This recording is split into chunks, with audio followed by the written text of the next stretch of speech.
उत्तर प्रदेश के मुख्यमंत्री योगी आदित्यनाथ ने गाजियाबाद पहुंचकर कोविड कंट्रोल रूम का निरीक्षण किया है। यहां पर वह अधिकारियों के संग कोरोना की रोकथाम के लिए उन्होंने चर्चा भी की है। इससे पहले सीएम नोएडा में थे, वहां पर उन्होंने बताया कि यूपी में कोरोना की रफ्तार काफ़ी कम हो गई है। सरकार हर स्तर पर कोरोना को कम करने के प्रयास में लगातार जुटी हुई है। इधर एक सूचना मिली है कि सीएम से मिलने के लिए एक रिटायर्ड फौजी पहुंचा था, जो मीडिया के लिए बनाए गए पोडियम में अचानक गलत तरीके से घुस गया था। इस पर पुलिस ने उसे पकड़ लिया है और पूछताछ कर रही है। नियंत्रित करने में हमें सफलता प्राप्त हुई और उसमें खास तौर पर जो पीक था वो पीक अब नियंत्रण में है।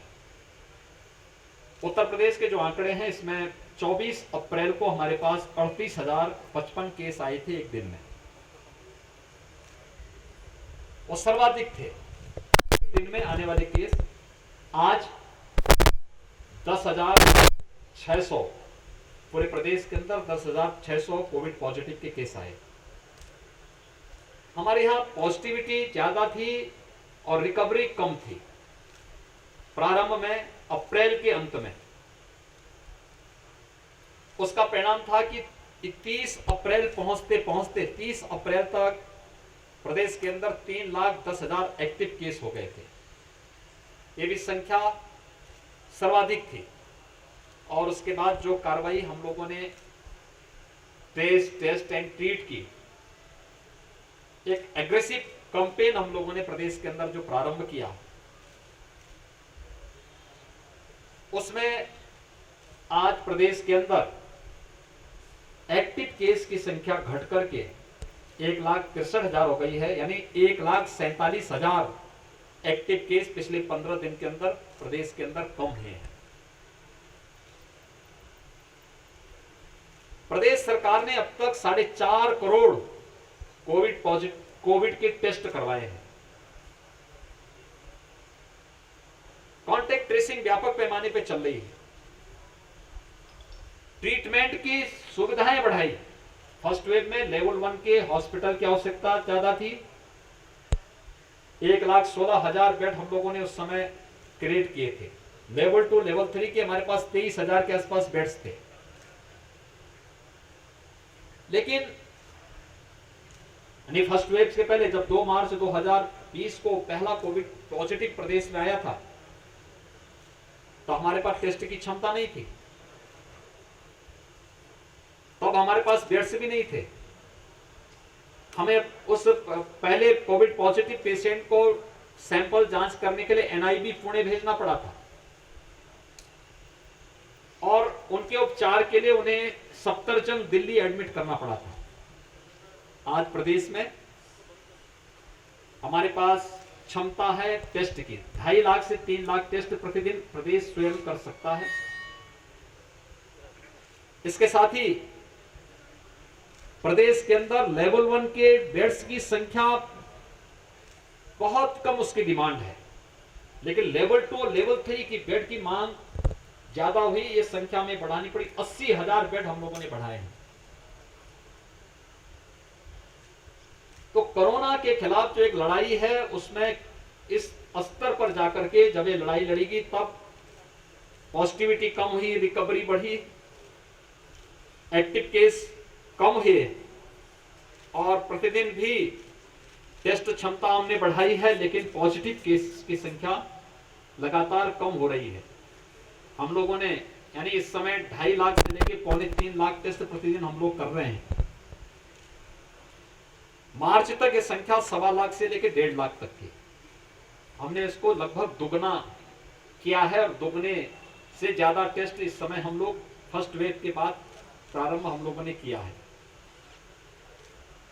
कुछ आशंकाएं हैं जिनको लेकर के राज्य सरकार ने अपने स्तर पर कार्रवाई प्रारंभ की है। जैसे हर जनपद में हम लोग शासन ने पहले ही एडवाइजरी जारी की है कि पोस्ट कोविड पेशेंट के लिए, यानी जो लोग कोविड से रिकवर कर चुके हैं लेकिन उसके बाद जो कॉम्प्लिकेशंस उनमें आ रहे हैं, इसके बारे में भी हमें कुछ कार्य योजना तैयार करके रखना चाहिए। हर एक जनपद को कहा गया कि इसके लिए अलग से वार्ड बना करके उनको उसके बारे में ऑब्जर्वेशन करके उनकी वहां पर डॉक्टर के ऑब्जर्वेशन में उनका उपचार होना चाहिए कि नेगेटिव रिपोर्ट तो उनकी आ चुकी है, लेकिन कुछ कॉम्प्लिकेशंस हैं तो उसमें भी उनको सुविधा मिलनी चाहिए और निःशुल्क सुविधा मिलनी चाहिए। दूसरा, ब्लैक फंगस का एक नया मामला आया है प्रदेश के अंदर, कुछ केसेज इसके आए हैं। कल ही राज्य सरकार ने इसके बारे में पूरे प्रदेश को एक एडवाइजरी जारी की है। एडवाइजरी के साथ साथ इसमें क्या सावधानी बरतनी है, कौन लोग इसकी चपेट में आ सकते हैं, क्या करना चाहिए और कौन कौन दवा उपयोग इसमें हो सकती है डॉक्टर की देखरेख में, और उसकी हर एक जनपद में व्यवस्था की जा सके, इसके बारे में व्यापक तैयारी करने के लिए कहा गया। और इसका कल वर्चुअल ट्रेनिंग का कार्यक्रम भी हम लोगों ने प्रदेश के अंदर, जो हमारा एक चिकित्सकों का, विशेषज्ञ चिकित्सकों की एक टीम है, उस टीम के माध्यम से इस कार्यक्रम को हम लोगों ने प्रदेश के अंदर संपन्न किया है। SCPGI, KGMU, RML जैसे प्रतिष्ठित संस्थान हैं, उनके माध्यम से इस कार्यक्रम को कल आगे बढ़ाने का कार्य भी हुआ है। तीसरी आशंका है लोगों को कि थर्ड वेव के लिए क्या होगा। घबराने की आवश्यकता नहीं। केंद्र और राज्य सरकार मिलकर के सभी प्रकार की व्यवस्थाओं को करने का प्रयास कर रही है।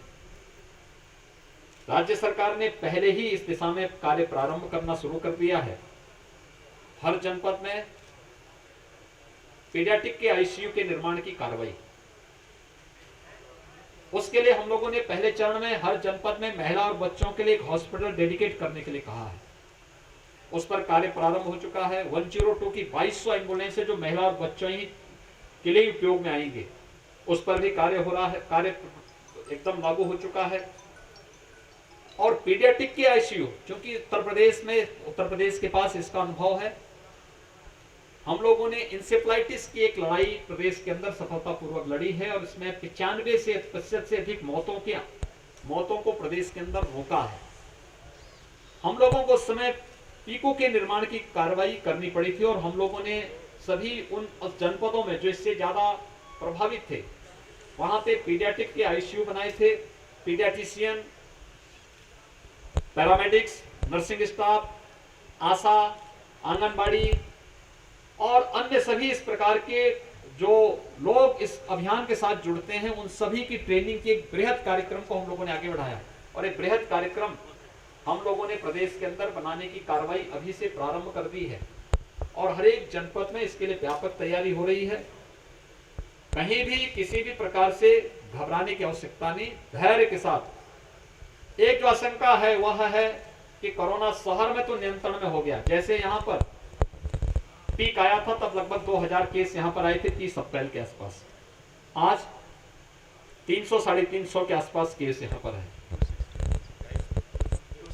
269 है, यानी 269 केस पॉजिटिव आए हैं गाजियाबाद में। और इसी आशंका को देखते हुए मैं स्वयं भोगपुर में एक गांव में स्वयं मैंने निरीक्षण किया है। मैं आज सुबह नोएडा में भी एक गांव में गया था, मेरठ में भी मैंने एक गांव का विजिट किया था और मैं जब गाजियाबाद में आया था तो गाजियाबाद में आने के बाद में सबसे पहले गांव का ही विजिट पे गया था। उस गांव में आज के दिन पर एक भी व्यक्ति, लगभग 2500 की आबादी का गांव है, निगरानी समिति वहां पर पूरी एक्टिव है। लोगों ने इस बारे में कहा था कि यहाँ पे 7-8 लोग ऐसे थे जो लक्षण युक्त थे, लेकिन जब हमने उनकी जांच कराई, हमने उनको तत्काल मेडिकल किट उपलब्ध करवाया और जब उनकी जांच कराई तो सभी नेगेटिव थे। सामान्य वायरल फीवर था या सर्दी जुकाम खांसी था, वे सभी लोग ठीक हो चुके हैं, कहीं किसी को कोई प्रॉब्लम नहीं है। और हम लोग इसको हर एक गांव में, प्रदेश के अंदर 72,000 निगरानी समितियां प्रदेश के अंदर गांव में भी और शहरी क्षेत्रों में भी स्क्रीनिंग के कार्य के साथ जुड़ी हुई है। मेडिसिन किट उनके माध्यम से लक्षण युक्त और संदिग्ध पेशेंट को उपलब्ध करवाई जा रही है। फिर RRT जाकर के वहां पर उनका एंटीजन टेस्ट करती है और उस मामले में फिर अगर कोई व्यक्ति कहीं भी कोई इस प्रकार की स्थिति आती तो उसके लिए तत्काल जिला प्रशासन और स्वास्थ्य विभाग की टीम आगे की कार्रवाई करती है। होम आइसोलेशन में रहने वाले प्रत्येक व्यक्ति को टेली कंसल्टेशन की सुविधा उपलब्ध करवाई जा रही है और उसके बेहतर परिणाम सामने आ रहे हैं। यहाँ की ICCC को मैंने स्वयं भी निरीक्षण किया। गाजियाबाद में मैंने निरीक्षण किया, इससे पहले सभी जनपदों में मैंने निरीक्षण किया है।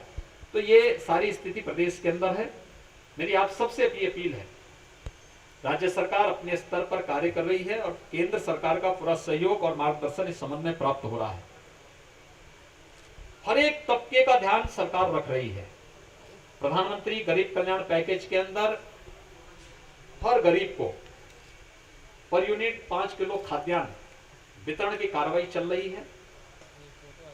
इसके अलावा राज्य सरकार ने भी तय किया है कि 3 महीने तक, अगले 3 महीनों के लिए प्रदेश के अंदर जितने भी कार्ड धारक हैं या जितने भी जरूरतमंद होंगे उन सबको निःशुल्क खाद्यान्न हम लोग उपलब्ध करवाएंगे। 15 करोड़ लोग ऐसे हैं जिनको हम लोग खाद्यान्न उपलब्ध कराते हैं, इसको निःशुल्क खाद्यान्न उपलब्ध कराते हैं। इसलिए जनप्रतिनिधियों से भी, प्रशासन से मैंने कहा, जितने भी जरूरतमंद होंगे, अगर राशन कार्ड नहीं है, किन्हीं कारणों से राशन कार्ड निरस्त हुआ है, उसको तत्काल सत्यापन करवा करके उन्हें खाद्यान्न उपलब्ध, राशन कार्ड बनवा करके खाद्यान्न उपलब्ध कराने की कार्रवाई तत्काल प्रारंभ करने की तैयारी करनी चाहिए।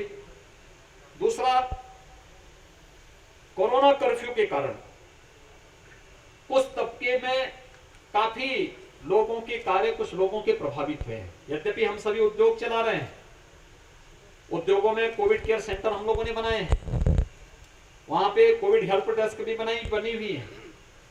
लेकिन इस सब के बावजूद, जैसे स्ट्रीट वेंडर हैं, ठेला खोमचा लगाने वाले लोग हैं, रिक्शा, ई रिक्शा, नाविक, नाऊ है, धोबी है, मोची है, इस कैटेगरी के लोगों के कार्य प्रभावित हुए हैं। इन सभी लोगों को 1000 रुपए का मासिक भत्ता सरकार अलग से उपलब्ध करवाने की कार्रवाई प्रारंभ कर चुकी है और उन्हें भी लगभग 1 करोड़ ऐसे लोग होंगे जिनको हम लोग इससे आच्छादित करेंगे।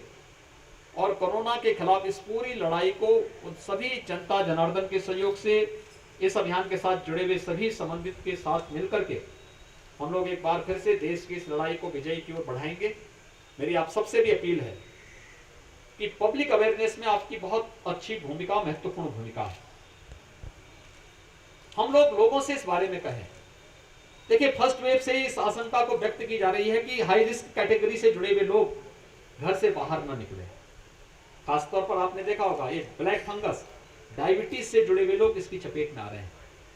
जिनका डायबिटीज अनियंत्रित है या जो अपनी मर्जी से स्टेरॉइड ले रहे हैं, उसका ये साइड इफेक्ट है। और इसके लिए आवश्यक है कि हाई रिस्क कैटेगरी से जुड़े हुए लोग सावधानी रखें, घर से बाहर न निकलें, घर के अंदर भी मास्क धारण करें। शेष अन्य लोग घर के बाहर निकलते भी हैं तो मास्क जरूर पहने, 2 गज की दूरी का पालन करें। किसी चीज को छूते हैं तो सैनिटाइजर से या पानी और साबुन से हाथ धोएं। इन नियमों का पालन हर व्यक्ति करेगा तो कोरोना के खिलाफ देश की इस लड़ाई को विजयी बनाने में बहुत देर नहीं लगेगी। और इस कार्यक्रम को आगे हम लोग मजबूती के साथ आगे बढ़ा रहे हैं। गाजियाबाद नगर के अंदर ऑक्सीजन के 9 प्लांट स्वीकृत हुए हैं, जिन पर कार्य कुछ में प्रारंभ हो चुका है, कुछ पे कार्य प्रारंभ होने होगा। लेकिन ऑक्सीजन के क्षेत्र में पूरे प्रदेश को आत्मनिर्भर बनाने के लिए भी केंद्र और राज्य सरकार ने कार्य प्रारंभ किया है। वर्तमान में 300 ऑक्सीजन प्लांट पूरे प्रदेश के अंदर हम लोगों ने लगाने की कार्रवाई प्रारंभ की, जिसमें से 9 अकेले गाजियाबाद में, और इस पूरी कमिश्नरी में 35 ऑक्सीजन प्लांट यहां पर केंद्र और प्रदेश सरकार मिलकर के लगाने जा रही है, जिसमें कुछ CSR से भी है और कुछ प्राइवेट सेक्टर से भी जुड़े हुए लोग निवेश कर रहे हैं। हमारी उसमें पॉलिसी आ चुकी है, इंसेंटिव उन लोगों को हम उपलब्ध करवा रहे हैं। वैक्सीनेशन का कार्यक्रम भी बृहद स्तर पर चल रहा है। 45 प्लस में 3,45,196 लोगों को अकेले गाजियाबाद में वैक्सीन दिया जा चुका है और 18 प्लस में 17,822 युवाओं को अब तक यहां वैक्सीन दिया गया है। तो 3,63,018 को लोगों ने अब तक गाजियाबाद में वैक्सीन लिया है। वैक्सीनेशन के इस कार्यक्रम के लिए हम लोगों ने ग्रामीण क्षेत्र में इसके बाद हम टारगेट करने जा रहे हैं। हर कॉमन सर्विस सेंटर में गांव के किसी दिव्यांग को, बुजुर्ग को, महिला को रजिस्ट्रेशन के लिए, ऑनलाइन रजिस्ट्रेशन के लिए परेशान नहीं होना पड़ेगा। हम वहां से उनकी सुविधा उपलब्ध करवाएंगे और हर एक व्यक्ति को सुरक्षा कवच वैक्सीन के माध्यम से भी उपलब्ध करवाने का कार्य करेंगे। धन्यवाद।